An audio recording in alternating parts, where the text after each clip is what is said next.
Instant settlement Bharat का बड़ा कदम। नमस्कार साथियों, मैं सुरेश कुमार आपका इस वीडियो में स्वागत करता हूँ। आज का वीडियो का टॉपिक है इंस्टेंट सेटलमेंट, जो पहले कभी नहीं हुआ है। भारत के स्टॉक मार्केट का देखभाल करती रेगुलेटर है security exchange board of India, जो दुनिया में पहली बार ऐसा कदम उठा रहा है। इसका मतलब है कि स्टॉक मार्केट में इंस्टेंट सेटलमेंट होगा, जिससे बाय और सेल करने पर सेटलमेंट सेकेंडरी मार्केट में तुरंत होगा। अगर आपको स्टॉक मार्केट से जुड़ा हुआ है तो यह वीडियो आपके लिए है। इस आविष्कार से जुड़ी जानकारी के लिए वीडियो देखें। देखो और जानो। इंस्टेंट सेटलमेंट क्या है? हम जानेंगे इंस्टेंट सेटलमेंट का मतलब और यह कैसे काम करता है। इससे संबंधित पूरी जानकारी के लिए वीडियो देखें।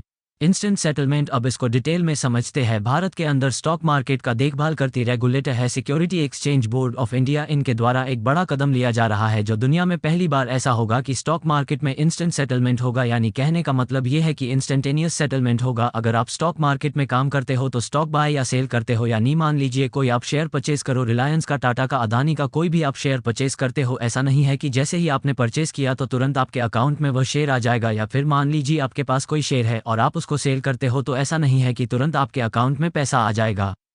आप उसको तुरंत विड्रॉल नहीं कर सकते, उसके लिए प्रोसेस है अभी T+1। लेकिन अब ये पर ऐसा मुमकिन हो सकेगा कि आप बाय या सेल करो तो सेम डे पूरी तरह इंप्लीमेंट हो जाए। तो अगर यह जाता है तो भारत दुनिया का पहला देश बनेगा जो इंस्टेंट सेटलमेंट देगा।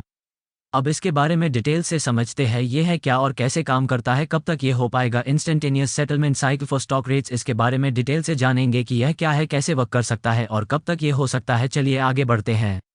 अनाउंसमेंट। लेकिन उससे पहले ध्यान रखिएगा, आप में से जितने भी लोग स्टॉक मार्केट में काम करते हैं या काम शुरू कर रहे हैं, तो आप लोग के लिए हमारी ओर से छोटी सी अनाउंसमेंट है कि इस वीडियो के डिस्क्रिप्शन में लिंक है जिसमें उपस्टैक्स, ज़ेरोधा और कोटक में से किसी एक में आप अपना अकाउंट खुलवा के आप हमारे साथ जुड़ सकते हैं। उसमें से अभी उपस्टैक्स और कोटक में आपका फ्री अकाउंट खुल जाएगा। आप हमारी नीचे दिए गए लिंक से अकाउंट ओपन करवा के हमें एक मेल कीजिए, जिससे हम आपको हमारी बेयर मार्केट प्रो के ग्रुप में ऐड करेंगे, जहां पर हम एडवांस लेवल को सिखाते हैं, जैसे trader psychology, trading, investing, technical, risk and money management, strategy और बहुत कुछ, जिससे आप अपने ट्रेडिंग में अच्छा रिजल्ट ला सके, जो बिल्कुल फ्री होगा। आपकी अकाउंट नंबर का स्क्रीनशॉट हमें bearmarket108@gmail.com पर भेजें, जिससे आपको हम ग्रुप में ऐड कर सके।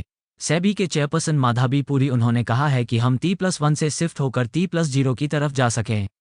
अब आगे बात करते हैं टॉपिक पर। सबसे पहले ये देखते हैं कि हमारे देश की सबसे बड़ी securities exchange board of India ने अभी रिसेंटली अनाउंस किया और कहा है कि स्टॉक मार्केट में जो लोग काम कर रहे हैं वो पर real time settlement of transaction हो सके। भारत के स्टॉक मार्केट सेबी के अंदर आता है और सेबी के चेयरपर्सन है माधवी पुरी। उन्होंने ये चीज़ बताया और कहा कि जो रेगुलेटर है वो कोशिश कर रहे हैं कि हम T+1 का जो अभी सेटलमेंट साइकिल है उसको T+0 पर लाए। मैं आपको आगे बताऊंगा इसका मतलब क्या होता है। उन्होंने कहा है कि हम T+1 से शिफ्ट होकर T+0 की तरफ जा सकें। वैसे मैं आपको बता दूं, पहले T+2 लगता था, लेकिन अभी ऐसी साल जनवरी से T+1 कर दिया था, जो अभी चल रहा है। अभी T+1 में सेटलमेंट होते हैं, लेकिन भारत आपको पता ही है तेजी से टेक्नोलॉजी के क्षेत्र में अलग अलग चीज़ों में काम कर रहा है। ऐसा हो जाता है तो एक प्रकार से यह पहली बार होगा दुनिया के अंदर T+1 सेटलमेंट। अब जो लोग स्टॉक मार्केट में काम नहीं करते, ऐसे बहुत से लोग ऐसे होंगे जो नहीं जानते होंगे कि T+1 सेटलमेंट का मतलब क्या होता। बेचने वाले का स्टॉक सेल हो जाए और बाय करने वाले को मिल जाए, ये प्रोसेस है जिसके लिए अभी एक दिन जितना समय लगता है। ये सब काम स्टॉक मार्केट में सेकेंडरी मार्केट में होता है। अब समझते हैं कि मेरे पास 10 SBI के शेयर से है, मैं उसको बेचना चाहता हूँ, तो सामने वाला उसको खरीदना चाहता है, तो 10 SBI के शेयर खरीदने के लिए यहाँ पर बोली लगाएगा, कहेगा कि मैं इतने रुपए में खरीदना चाहता हूँ, और यहाँ पर जिसके पास शेयर है वो बेचने के लिए रेडी हो जाता है, तो सौदा पूरा हो जाता है, उसके लिए T+ होने लगता है। लेकिन अभी काम बहुत फास्ट हो रहा है। पहले T+3 था, उसके बाद T+2 हुआ, अभी हम T+1 पर है, जिससे सेटलमेंट एक दिन में होता है। T+0 पर जाने के लिए हमें रियल टाइम सिस्टम होना चाहिए और भारत के पास खुद का UPI सिस्टम है। भारत दुनिया का दूसरा देश।